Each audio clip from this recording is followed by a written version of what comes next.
지켜주시리.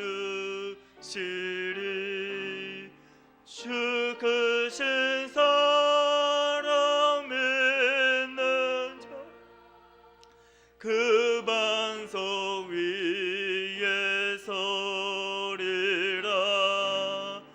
너 설레는 맘 가다듬고 희망 중 기다리면서 그네로신 주의 사랑에 만족하여라. 우리를 불러주신 주 마음에 소원하신다. 주 찬양하고 기도하며 내 몸부림 쏟아라. 주 약속하신 모든 은혜 내게서 이루어지리라. 참되고 의지하는 자 주께서 기억하시리.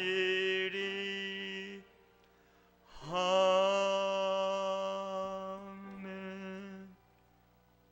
이 수요예배 시간에 우리에게 주신 하나님 말씀, 신약성경 유다서 1장 17절에서 23절까지 말씀입니다. 제가 가진 성경으로 신약 397면에 있습니다.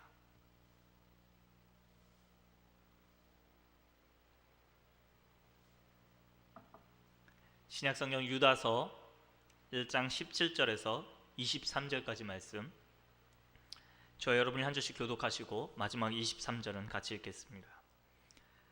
사랑하는 자들아, 너희는 우리 주 예수 그리스도의 사도들이 미리 한 말을 기억하라.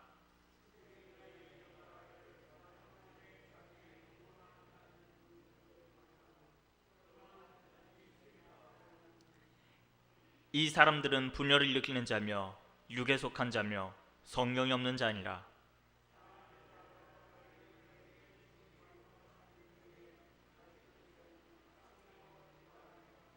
하나님의 사랑 안에서 자신을 지키며 영생에 이르도록 우리 주 예수 그리스도의 긍휼을 기다리라. 함께 읽겠습니다. 또 어떤 자들을 불에서 끌어내어 구원하라. 또 어떤 자를 그 육체로 더럽힌 옷까지도 미워하되 두려움으로 긍휼히 여기라. 아멘. 하나님께서 이 말씀 통하여 우리에게 은혜 주시기 원합니다. 오늘 말씀의 제목은 버텨내는 믿음입니다. 우리 한번 따라해 볼까요? 버텨내는 믿음. 버텨내는 믿음이 우리 모두에게 함께 하시기를 간절히 소망합니다. 조금 다들 어두워 계셔서 좀 재밌는 이야기로 시작할까 합니다. 어느 집 얘기인지는 제가 잘 모르겠습니다. 어느 집 할머니가 할아버지한테 얘기합니다. 여보 영감, 내가 대단한 거 하나 발견했어. 뭔데? 아 글쎄 말이야, 옆집 할머니 있잖아. 그지, 옆집 할머니. 그 옆집 할머니가 알고 보니까 나랑 고향 친구였어. 아니 고향 친구인데 그것도 몰랐단 말이야? 근데 어떻게 고향 친구인 거 알았어? 그러자 그 할머니 대답이 걸작입니다. 안 그래도 고향 얘기하다가 교가를 불렀는데 나만 그런 줄 알았더니 그 할머니 교가도 동해물과 백두산이 마르고 닳던데? 그러자 할아버지가 놀란 표정으로 말합니다. 나도 동해물과 백두산이가 교가였는데? 여러분들이 안 웃으셔서 제가 더 심각해졌습니다. 우리가 중요한 것을 가끔씩 까먹고 살 때가 참 많은 것 같습니다. 하지만 바라기는 예배당 나가실 때 저는 기억 안 하셔도 되지만 하나님께서 오늘 말씀을 통해서 주신 은혜는 기억하고 돌아가셨으면 좋겠습니다. 오늘 성경 본문은 유다서입니다. 지난주에는 학개서를 읽었더니 오늘은 유다서를 읽었습니다. 모르는 분들은 전도사가 갑자기 여기 갔다 저기 갔다 어지럽다고 하실 수 있을 것 같습니다. 미리 사과드리겠습니다. 저한테 받은 은혜의 말씀이 학개서에 갔다가 유다서에 간 것을 어떻게 하겠습니까? 조금만 기다리십시오. 다음 주면 끝납니다. 다음 주까지 하고 나서는 다시 출애굽기로 돌아갈 겁니다. 근데 이 유다서는요, 굉장히 중요한 서신 중 하나입니다. 거짓 교사들에 대해서, 그 당시 있었던 이단들과 거짓 교사들에 대한 경고의 서신입니다. 뿐만 아니라 그 거짓 교사들에게 빠져가고 있는 사람들에 대해서 경고하고 있습니다. 물론 지금도 참 많은 이단들이 나와서 성도들을 미혹하고 또 흔들기도 하지만 그 당시에도 거짓 교사들이 나와서 난동하고 있는 것을 보았습니다. 뿐만 아니라 그 이단들 뿐만 아니라 여러 가지 어려움들이 그들 안에서 들어와서 교회를 어지럽히고 괴롭히고 힘들게 했습니다. 이런 가운데 예수님의 동생이면서 또 부르심을 받은 유다는 오늘 이 편지를 쓰고 있습니다. 유다가 쓴 이 편지는 그 당시에 많은 성도들에게 위로가 되고 힘이 되고 능력이 되었을 뿐만 아니라 오늘도 살아 역사하시는 하나님의 말씀으로서 우리에게 역사하는 줄로 믿습니다. 그런 가운데서 성도들에게 유다는 버텨내는 믿음을 가지라고 이야기합니다. 그 버텨내는 믿음 덕분에 그 당시 성도들은 승리했고 오늘 우리는 그 버텨내는 믿음이 무엇인지를 같이 이야기해 보려고 하는 것입니다. 특별히 오늘 유다는 오늘 이렇게 이야기하는데요, 오늘의 본문을 제가 공동 번역 성경으로 읽어보겠습니다. 사랑하는 여러분, 여러분들은 우리 주 예수 그리스도의 사도들이 예고한 말을 되새기십시오. 마지막 때에 하나님을 두려워하지 않고 자기들의 욕정을 따라 사는 자들이 나타나 여러분들을 조롱할 것이라고 사도들이 여러분에게 말했습니다. 이런 자들은 성령을 따라 살지 않고 본능적인 욕정을 따라서 쫓아서 살면서 분열을 일으킵니다. 그러나 여러분은, 사랑하는 여러분들은 여러분의 가장 고귀한 믿음의 터전 위에 스스로를 세우고 성령의 도우심을 받아 기도하십시오. 그리고 언제나 하나님의 사랑 안에 머물러 있으면서 영원한 생명으로 인도하시는 우리 주 예수 그리스도의 자비를 기다리십시오. 의심을 품는 사람들을 동정해주고 죄악의 불구덩이에 빠진 사람들을 끌어내어 구해주십시오. 또 본능적인 욕정에 빠진 사람들에 대해서는 욕정으로 더럽혀진 그들의 속옷까지도 미워하되 조심스럽게 자비를 베푸십시오. 오늘 유다는 사도들이 미리 했던 이야기를 기억하라고 이야기하고 있습니다. 사도들이 어떤 말을 했을까요? 너네 잘 먹고 잘 살아라, 그렇게 얘기했을까요? 너네 싸울 때는 점심 메뉴는 이거다, 그렇게 정해줬을까요? 또 사도들이 어떤 부탁을 했길래 그렇게 강조하는 것일까요? 18절 말씀 우리 같이 한번 읽어볼 텐데요, 18절 말씀 함께 읽어보겠습니다. 그들이 너희에게 말하기를 마지막 때에 자기의 경건하지 않은 정욕대로 행하며 조롱하는 자들이 있으리라 하였나니. 아멘. 마지막 때가 가까이 오면, 종말의 때가 가까이 오면 자기 정욕대로, 자기 원하는 대로, 자기 욕심대로 살아가면서 정작 진리를 따르지 않아가는 사람들이 나타날 것이라고 이야기합니다. 뿐만 아니라 그들은 진리로 살아가려고 하는 사람들을 조롱하기도 하고 괴롭히면서 살아간다고 합니다. 그들은 마치 자신이 영적인 삶을 살아가고 있다는 착각 속에서 살아가는 것이었습니다. 마치 예수님의 공생애 시절에 사두개인들, 바리새인들, 서기관들 겉으로 보면 참 성경 잘하는 것 같고 하나님의 말씀에 대해서 잘 아는 것 같고 영적인 삶을 살아가는 것 같았지만 그들의 결과는 어떠했습니까? 예수님을 십자가에 못 박았습니다. 그런 사람들이 마지막 때가 되면 나타난다고 하는 것입니다. 그들은 하나님의 말씀에 대해서 너무나도 잘 알았습니다. 하나님의 말씀이 얼마나 정확한지도 잘 알고 있었기 때문에 오죽하면 예수님이 어디에 태어나실 것인지, 어떻게 살아가실 것인지 잘 알고 있었습니다. 근데 그들이 정작 그 말씀을 가르치시는 하나님의 아들 예수 그리스도를 알아보았습니까? 전혀 알아보지 못했습니다. 하나님의 말씀이 가르치고 있는 그 예수 그리스도를 도리어 십자가에 못 박았습니다. 그런 사람들이 마지막 때가 되면 점점 나타나고 가까이 온다는 것입니다. 그런 사람들의 특징이 19절에 세 가지로 분명히 나타납니다. 교회 안에서 분열을 일으키고 또 육체에 속하고 성령이 없는 자라고 오늘 유다는 경고하고 있습니다. 교회 안에 있지만 교회 안에서 분열을 일으킨다고 합니다. 성령을 이야기하지만 성령이 없다고 이야기합니다. 영에 속한 자라고 이야기하지만 정작 육에 속한 자라고 하는 것입니다. 우리가 하는 말 중에 이런 말 있죠. 원수는 밖에 있는 줄 알았더니 안에 있더라. 그런 것 같습니다. 원수가 밖에 있는 줄 알았더니 사실은 밖에 있는 원수보다 안에 있는 원수가 더 문제입니다. 안에서 분열을 일으키고 성령을 이야기하지만 전혀 영적이지 않고 육적인 것을 강조하는 사람들, 그런 것이 있다면 참 위험할 것입니다. 주님의 몸된 교회를 흔드는 아주 위험한 위기가 닥친다고 하는 것입니다. 이런 위험 앞에서 우리는 어떻게 될까요? 그냥 당할 수만은 없지 않겠습니까? 이런 위험 앞에서 이겨나가야 되지 않겠습니까? 그냥 위험이구나 하고 넘어가시진 않지 않습니까? 하다못해 집에 벽에 구멍이 생겨도 우리는 그 벽을 어떻게 메꿀까 고민합니다. 그렇다면 우리는 이 신앙생활에 있어서 우리의 신앙생활에 자꾸 금가게 하는 이것들 어떻게 해야 될까요? 오늘 말씀 제목처럼 버텨내는 믿음이 필요한 것입니다. 버틴다는 것이 어떤 뜻일까요? 국어사전을 보면 이렇게 이야기합니다. 어려운 일 혹은 외부의 압력을 참고 견딘다, 또는 주변 상황에 움쩍하지 않고 든든히 자리 잡는다. 그렇기 때문에 주위가 어려워도 굽히지 않고 맞서서 견디어내는 것, 이것이 바로 버텨낸다는 것입니다. 여러분, 성도라고 해서 어려운 일이 없겠습니까? 환난이 없겠습니까? 거센 파도가 안 치겠습니까? 걸림돌이 없겠습니까? 희한한 것은요, 성도에게는 그런 것이 없을 것만 같은데 성도에게도 어려운 일이 닥치고 환난이 닥치고 거센 파도가 몰아치고 걸림돌이 존재한다는 겁니다. 근데 참 놀라운 것은, 그보다 더 놀라운 것은 성도는 그 앞에서 굴하지 않습니다. 정말 하나님의 사람은 거센 파도를 이용해서 파도 타기를 하고요, 걸림돌을 이용해서 디딤돌로 만들고요, 환난을 통해서 자신을 보고요, 어려운 일을 통해서 하나님을 다시 한번 바라보게 됩니다. 그것이 바로 버텨내는 믿음입니다. 그렇다면 그 버텨내는 믿음을 가지려면 어떻게 해야 되는가? 오늘 성경은 그것을 교훈하고 있습니다. 첫 번째로 지극히 거룩한 믿음 위에 자신을 세우라고 이야기합니다. 우리 본문 말씀 20절 한번 읽어보겠습니다. 시작. 사랑하는 자들아, 너희는 너희의 지극히 거룩한 믿음 위에 자신을 세우며 성령으로 기도하며. 아멘.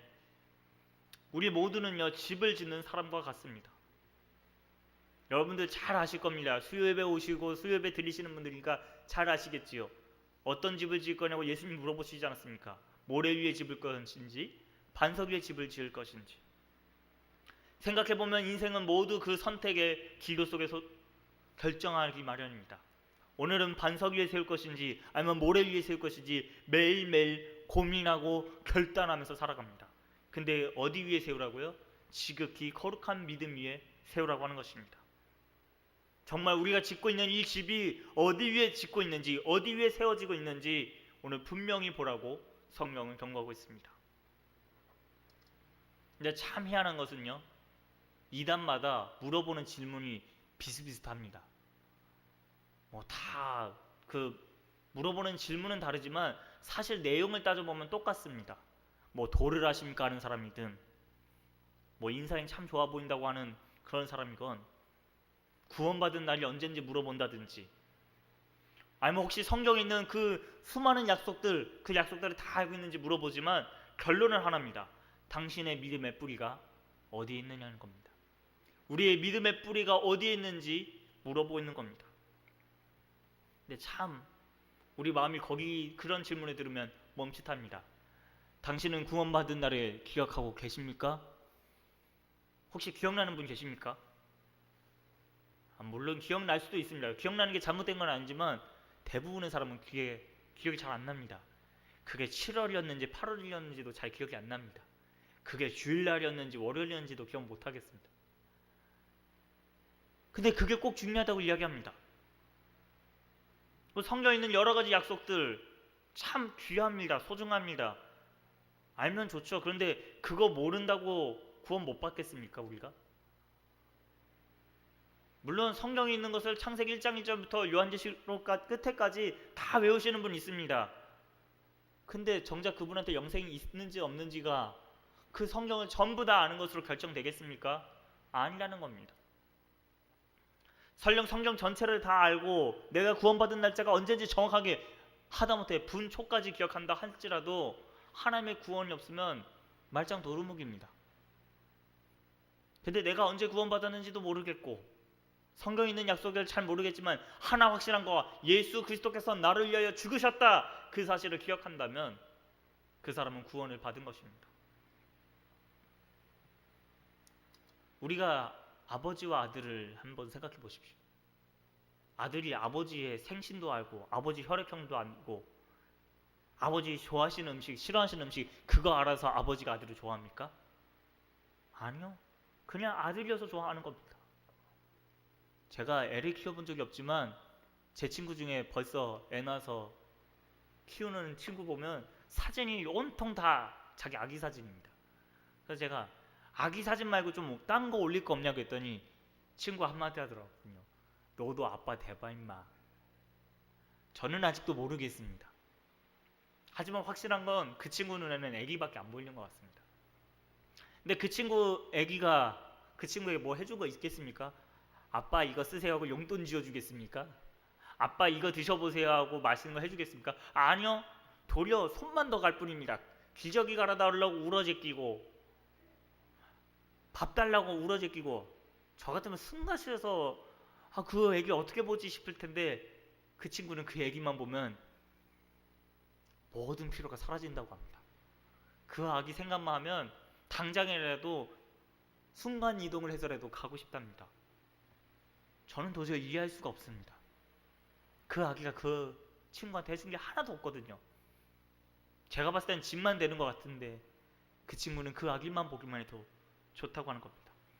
그런데요, 놀랍게도 하나님이 우리를 그렇게 사랑하신다는 겁니다. 우리가 한 거 하나도 없는데요, 한 거라고는 눈꼽만큼도 없는데요, 아니 한 거라고는 하나님 속상하게 들고 죄송합니다, 속된 말로 등쳐먹은 거밖에 없는데 그런 우리를 그냥 사랑하신다는 겁니다. 그 사랑하는 믿음 위에 서라고 하는 겁니다. 그 사랑이 정말로 변치 않는 것이라는 것을 믿는 믿음 위에 서라는 겁니다. 이 마지막 때에 어려움이 닥칠 때에 버티기 힘든 그 순간에 그것을 기억하라는 겁니다. 하나님이 나를 그렇게 사랑하신다는 겁니다. 그것을 알았던 사도 바울은 이렇게 이야기했습니다. 우리가 잘 아는 말씀인데요, 골로새서 2장 7절 공동 번역은 이렇게 이야기합니다.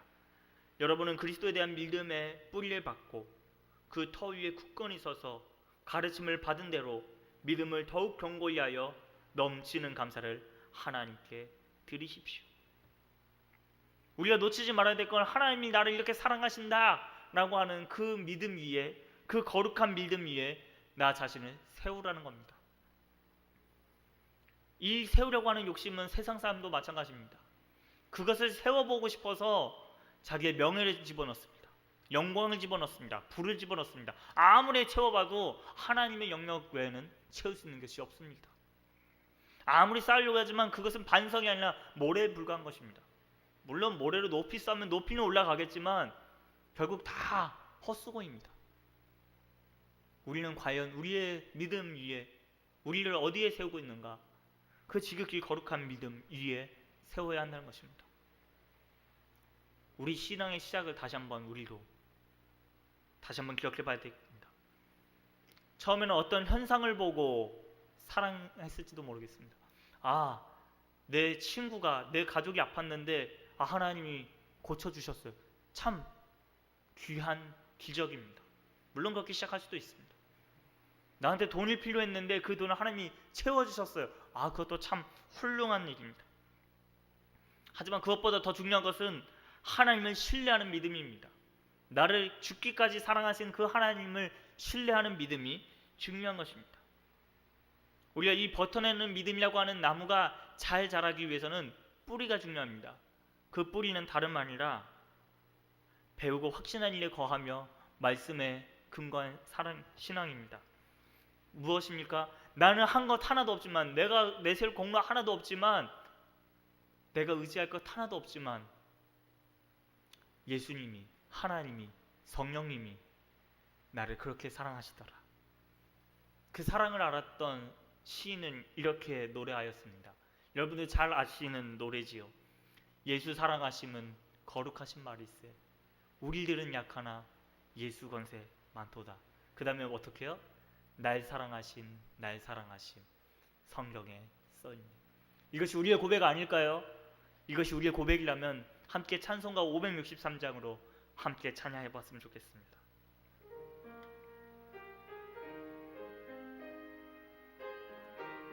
우리 박수 치며 찬양하겠습니다. 예수 사랑하심을 성경에서 메웠네. 우리들은 약하나 예수 권세 많도다. 날 사랑하신 날 사랑하신 날 사랑하신 성경에 쓰 2절 가사 고백합니다. 나를 사랑하시고 나의 죄를 다 씻어 하늘 문을 여시고 들어가게 하시네.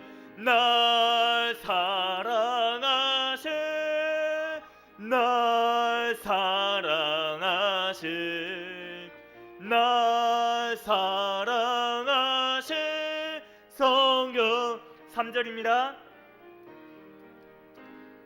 내가 연약할수록 더욱이 여기사 높은 보좌 위에서 낮은 나를 보시네. 날 사랑하신 날 사랑하신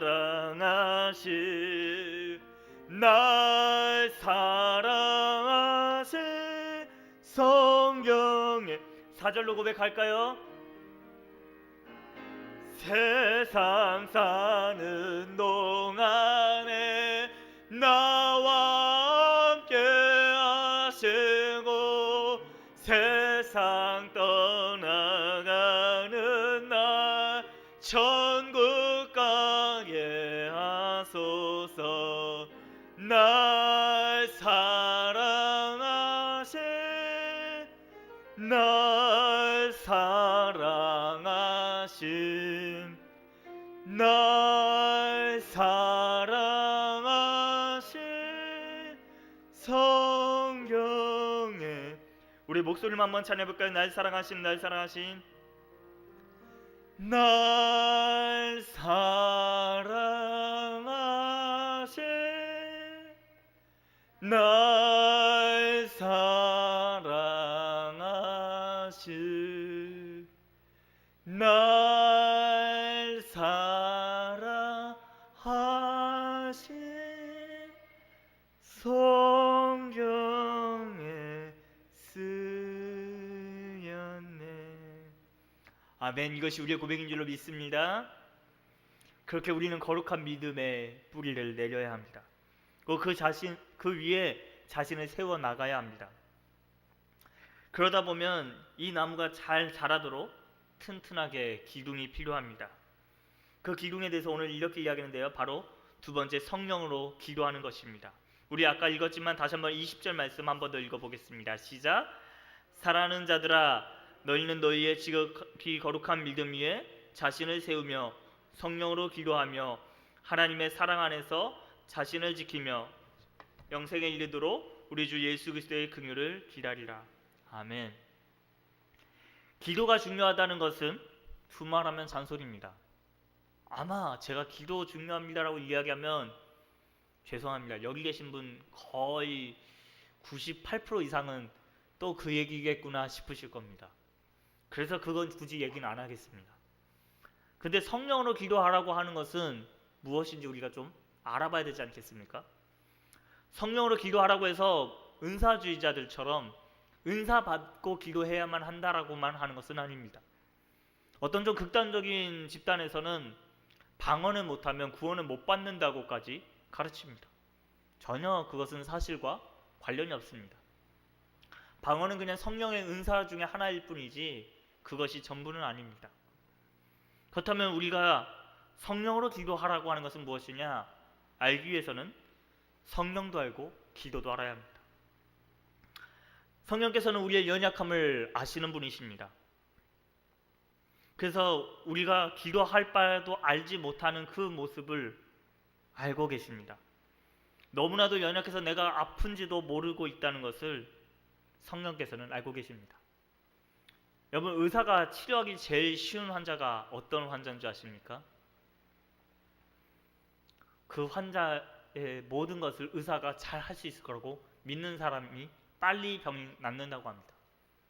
반대로 이 의사가 나를 살릴 수 있을까 싶으면 하다못해 감기라도 오래 간다고 합니다. 근데 그 모습이 다름 아니라 우리 자신의 모습입니다. 우리가 너무나도 연약해서, 얼마나 연약하면 내가 하나님 앞에 연약한 죄인이라는 그 사실조차도 모르고 살 때가 참 많다는 겁니다. 내가 마치 의인인 양, 내가 마치 거룩한 사람인 양, 그렇게 살아가는 사람들이 너무 많습니다. 교회 밖에 있는 사람 욕할 것이 아닙니다. 교회 안에서 그런 사람이 참 많습니다.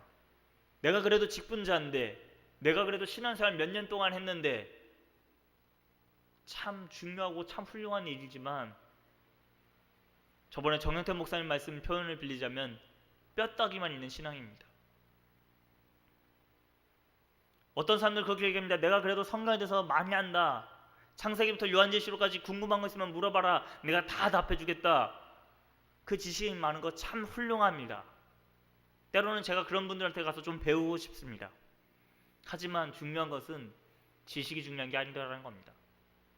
또 이런 분도 있습니다. 내가 몇 대째 이 집안에서 신앙생활 하는데 참 훌륭합니다.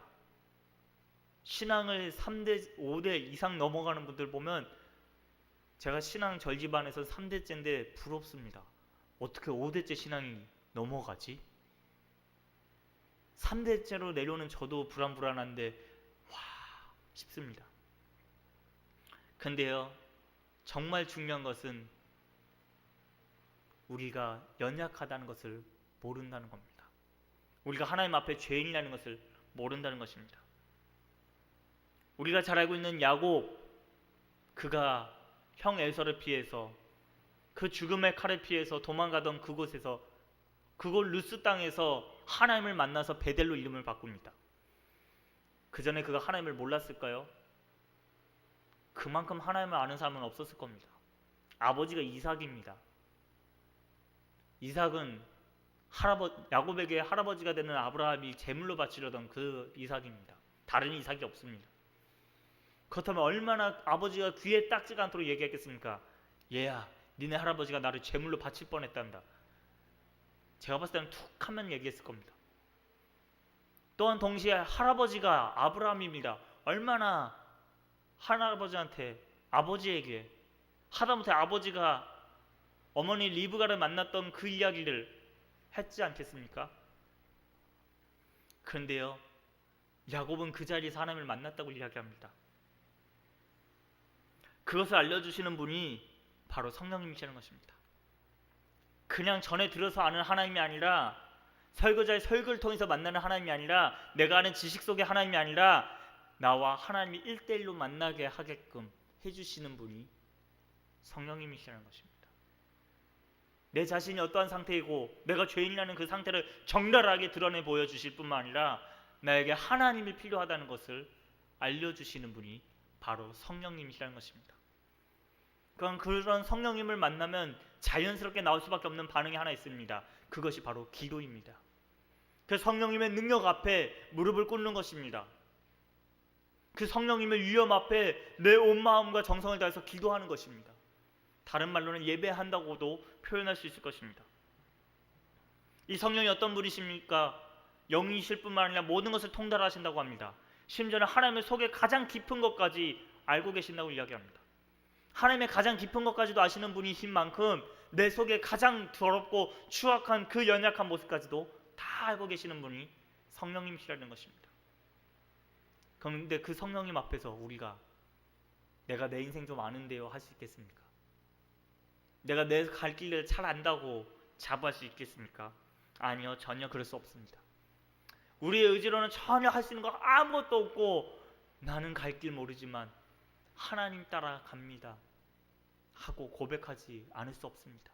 그 고백이 기도입니다. 그 고백이 바로 예배입니다. 그것이 바로 성령으로 기도하는 것입니다. 내가 하나님 앞에 죄인임을 인정하고 무릎 꿇는 것이 바로 성령으로 기도하는 것입니다.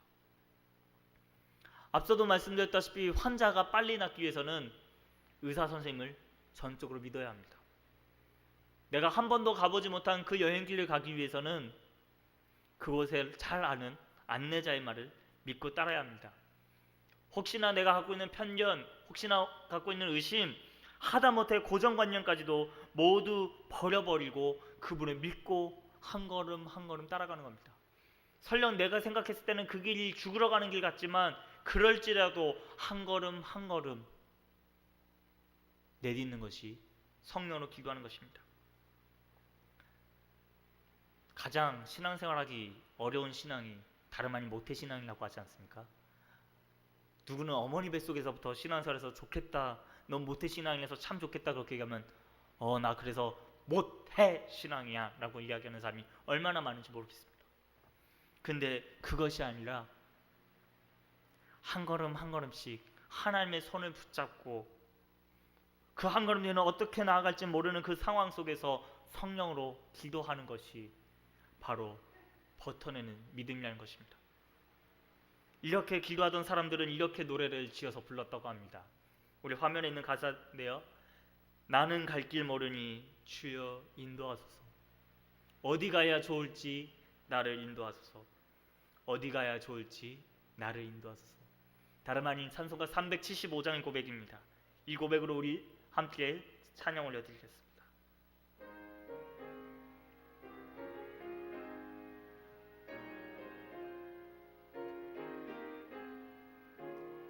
나는 갈 길 모르니 주여 인도하소서.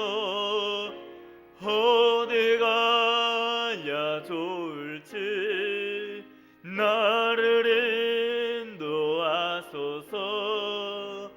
어디 가야 좋을지 나를 인도하소서. 아무것도 모르니 나를 가르치소서. 어찌해야 좋을지 나를 가르치소서. 어찌해야 좋을지 나를 가르치소서.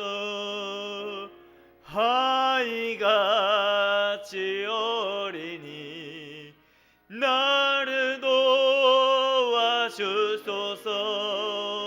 힘도 없고 약하니 나를 도와주소서.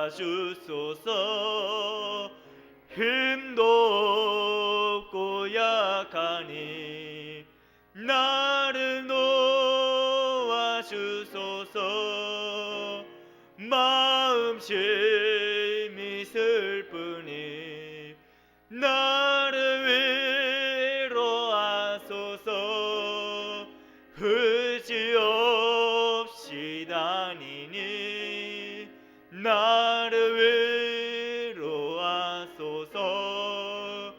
의지 없이 다니니 나를 위로하소서.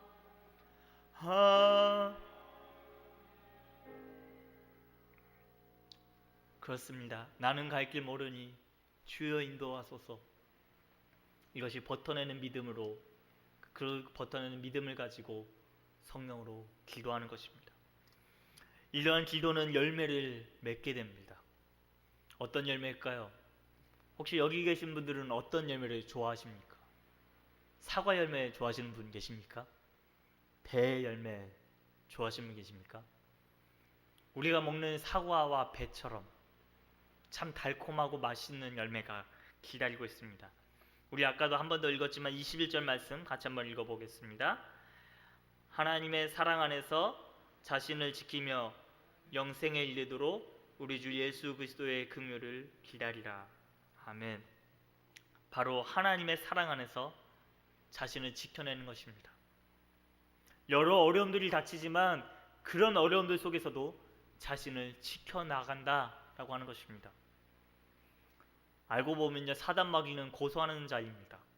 우리가 뭐 잘못했다고 자꾸 하나님한테 이르고 때로는 그것 때문에 벌 줘야 한다고 막 고소합니다. 시기하게 만들고 질투하게 만들고 여러모로 고소하는 사람입니다. 계속해서 하나님의 믿음의 사람들이 바로 서는 것을 바로 서지 못하도록 안간힘을 씁니다. 얼마나 안간힘을 쓰면 계속 그 흔들림 때문에 우리의 믿음이 흔들린다고 표현하지 않습니까? 그 뿌리를 흔들기 때문에 성령으로 기도하지 못하도록 마치 내가 무엇인가 된 것 마냥 생각하게 만들고 내가 하나님 위에 있는 것처럼 있도록 생각하도록 착각하게 만들고 흔들어댑니다. 그러나 그것보다 더 중요한 것이 하나 있습니다. 이름에도 불구하고 이 어려움보다 우리를 향하신 하나님의 사랑은 그보다 더 크시다는 것입니다. 이 사랑이 어떤 사랑입니까? 이 사랑을 사도 바울은 이렇게 노래했습니다. 그러니 이제 우리가 무슨 말을 더 하겠습니까? 하나님께서 우리 편이 되셨으니 누가 감히 우리와 맞서겠습니까? 우리 모든 사람들을 위하여 당신의 아들까지 아낌없이 내어주시는 하나님께서 그 아들과 함께 무엇이든지 다 주시지 않겠습니까? 하나님께서 택하신 사람들을 누가 감히 고소하겠습니까? 그들에게 무죄를 선언하시는 분이 하나님이신데 누가 감히 그들을 단죄할 수 있겠습니까? 그리스도 예수께서 단죄하시겠습니까? 아닙니다.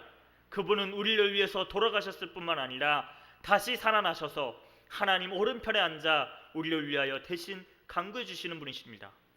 누가 감히 우리를 그리스도의 사랑에서 떼어놓을 수 있겠습니까? 환난입니까? 역경입니까? 박해입니까? 굶주림입니까? 헐벗음입니까? 혹 위험입니까? 칼입니까? 우리의 처지는 우리는 종일토록 당신을 위하여 죽어갑니다. 도살당할 양처럼 천대받습니다라는 성서의 말씀대로입니다. 그러나 우리는 우리를 사랑하시는 그분의 도움으로 이 모든 시련을 이겨내고도 남습니다. 나는 확신합니다. 죽음도 생명도 천사들도 권세들도 천사들도 현재의 것들도 미래의 것들도 능력의 천사들도 높음도 깊음도 그 밖에 어떤 피조물도 우리 주 그리스도 예수를 통하여 나타날 하나님의 사랑에서 우리를 떼어놓을 수 없습니다. 하나님께서 이 사랑으로 우리를 불러주셨습니다. 그 거룩한 사랑으로 우리를 불러주셨습니다. 우리가 뭔가 어떤 걸 해서가 아닙니다. 우리가 뭘 알아서가 아닙니다. 그러나 그런 우리를 보고 하나님은 사랑하신다는 겁니다. 또 어떤 성경을 보면 그런 우리를 보고 춤을 추신다고 이야기합니다. 그 하나님의 사랑이 지금까지도 우리를 인도해 오셨고 1분 뒤도 1시간 뒤에도 1년 뒤에도 오늘도 사랑하셨던 그 하나님이 내 평생 이끌고 가신다는 그 사랑을 믿는 믿음, 그것이 우리가 믿는 이 버텨내는 믿음의 열매라는 것입니다. 저는 매일 아침 생각해보면 오늘 하루하루가 기적입니다. 오늘 제가 이렇게 말씀을 전할 수 있다는 것이 얼마나 큰 기적이고 감사인지 모르겠습니다. 제가 여기 설 자격이 있을까요? 죄송한 얘기지만 여기 계신 분들 평균 연령대보다도 제가 훨씬 더 나이도 아래입니다. 그렇다고 제가 뭐 똑똑한 것이 있습니까? 하나도 없습니다. 심지어 옆에 계신 우리 김은영 집사님은 박사과정에 계신 분입니다. 이런 분 앞에서 제가 어떻게 설교할 수 있겠습니까? 할 수 없습니다. 세상의 논리로는 절대 할 수 없습니다. 그런데 하나님이 허락해 주셨습니다. 하나님의 사랑이지 않습니까? 생각해 보십시오. 오늘 하루가 우리가 눈 뜨어서 지금까지 살아온 것, 아까 장로님도 기도하셨지만 지난 3일간도 하나님이 열어주신 하루가 있었기 때문에 우리가 오늘 여기 있는 거 아니겠습니까?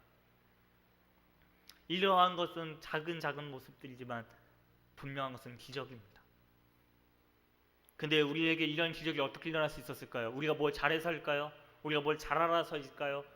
아니면 우리가 기적을 일어날 만큼 뭔가 준비가 돼 있었기 때문에 그럴까요? 아니요, 하나님이 그냥 우리를 사랑하셔서입니다.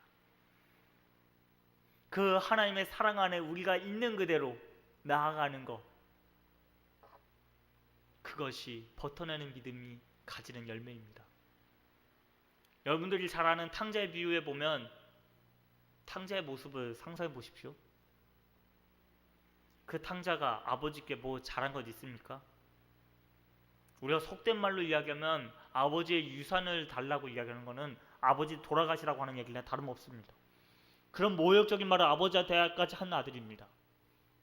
근데 돌아갈 때 적어도 아버지가 준 거 이상으로 불려갖고 온다면 모를까나 하나도 없이 다 남김없이 탕진하고 왔습니다.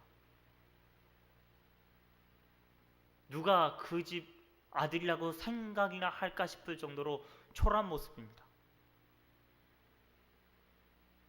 근데 아버지는 그 아들이 오자, 아직 그 아들이 오는 거리가 멀지만 그 아들을 오는 것을 보고, 동네 밖에서 오는 것을 보고 그 아들을 보고 버선발로 나갑니다. 그러면서 이야기하셨습니까? 내 아들을 드디어 찾아냈다. 내 아들을 드디어 찾아냈다. 다 모여서 잔치를 열자. 내 아들이 죽었다가 살아났다. 어서 와서 반지를 끼우고 소를 잡아라. 풍악을 울려라. 내 아들이 죽었다가 다시 살아났다. 근데 생각해 보십시오. 그 아들이 뭐 한 거 있습니까? 그 아들이 한 거라고는 한마디 말밖에 없습니다. 아버지, 제가 아버지 아들이 아니라 종으로 받아주십시오. 아들로 받아달라고 한 적이 없습니다. 종으로 받아달라고 얘기합니다. 근데 아버지는 어떻게 얘기합니까? 죽었던 내 아들이 돌아왔노라 하면서 기뻐 춤추며 잔치를 벌입니다. 그것이 하나님의 사랑입니다. 그 사랑 안에 거하는 것이 버텨내는 믿음의 열매입니다. 그래서 어려움 속에 있지만, 지금은 힘든 상황 속에 있지만, 쉽지 않지만 그 하나님의 사랑이 오늘도 역사하고 내일도 역사할 것이며 앞으로도 쭉 인도할 것을 분명히 믿는 겁니다. 그 믿음을 우리는 평소에 이렇게 고백하곤 했습니다. 찬송가 304장인데요. 그 크신 하나님의 사랑 말로 다 형용 못하네. 죄범한 영혼 구하려 그 아들 보내사 화목제물 삼으시고 죄 용서하셨네. 하나님 크신 사랑은 측량 다 못하네. 영원히 변치 않는 사랑 성도여 찬양하세. 이것이 우리의 고백이지 않습니까? 우리 마지막으로 이 찬양으로 함께 고백 올려드리겠습니다.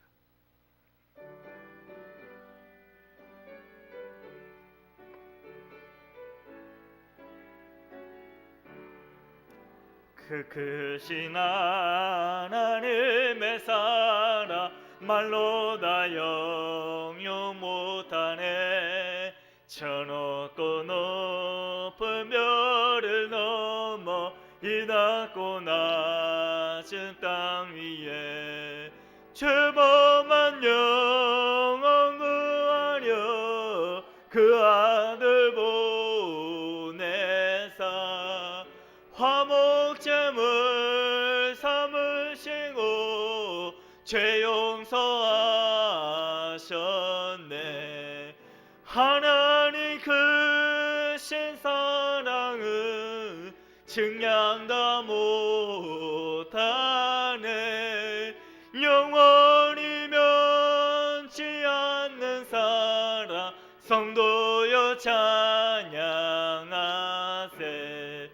괴로운 시절 지나가고 땅 위에 영화세할 때 주 믿지 않던 영혼들은 큰 소리 외쳐 울어도 주 믿는 성도들에게 큰 사랑 베푸사 우리의 죄 사했으니 그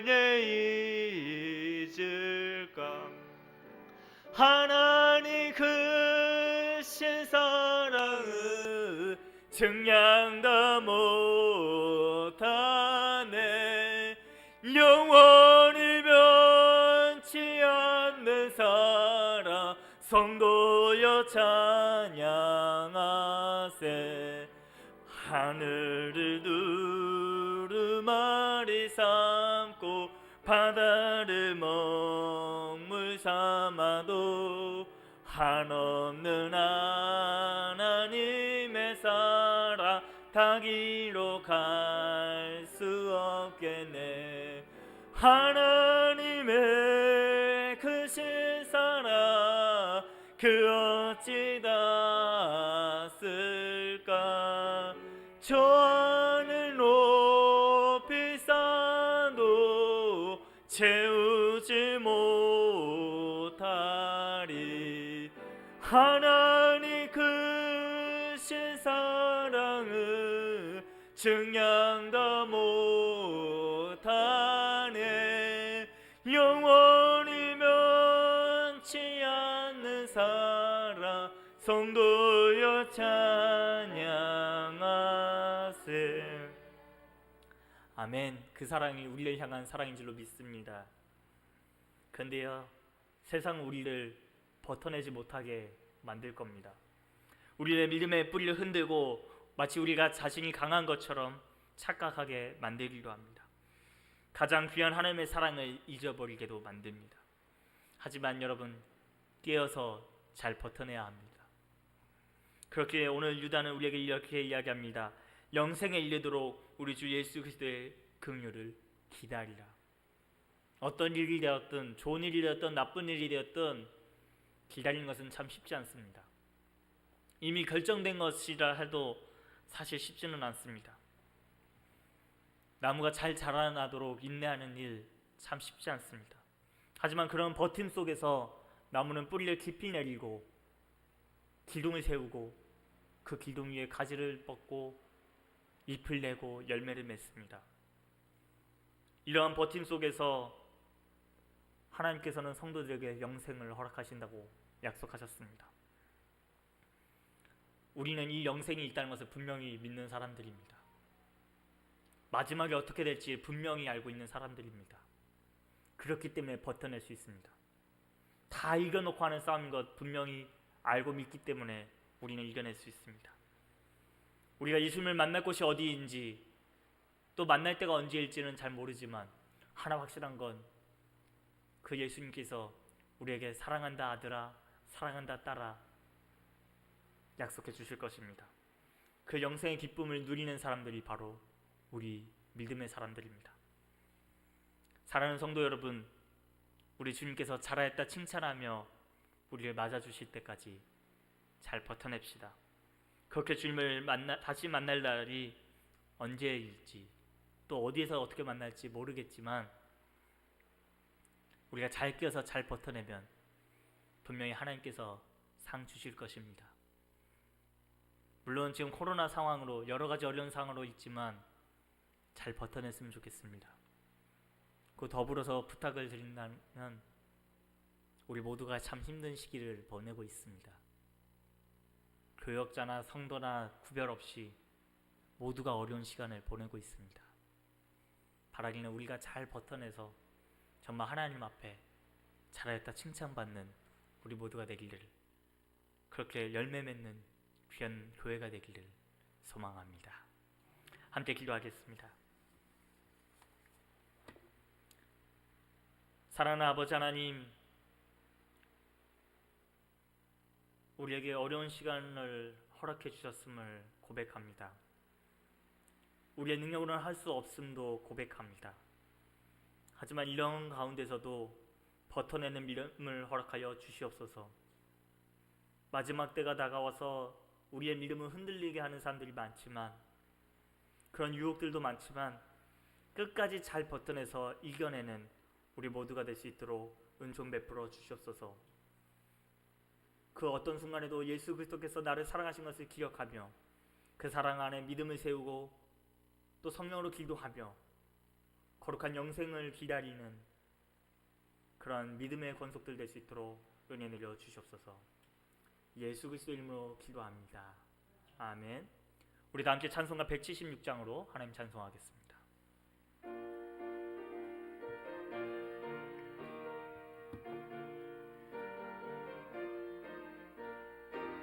주 어느 때 다시 오실는지 아는 이가 없으리.